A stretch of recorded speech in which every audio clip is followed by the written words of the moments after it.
At Panginoon si Kristo mismo ang nagsabi, ako ang daan, ang katotohanan, at ang buhay na walang hanggan. The way, the truth, and the life. Wala na makakatulong sa Ama, kung hindi sa pamamagitan ko. Kaya malinaw po mga kapatid, mga kababayan, kailangan kinalang tao, kanyang sikat, mayaman, matatalino, ang makapunta sa Ama, ang makaratong sa Ama, ay makaratong, makapasok sa halayan ng Diyos, maliban siya ay dumaan sa Panginoon sa Kristo. Malinaw po, ang gawin, the truth, and the life.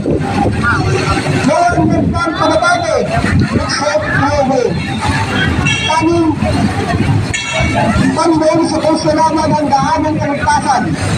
Wala na pong iba. Hindi mo yun, hindi religious organization ang makapagligtas po sa atin. Tanging ang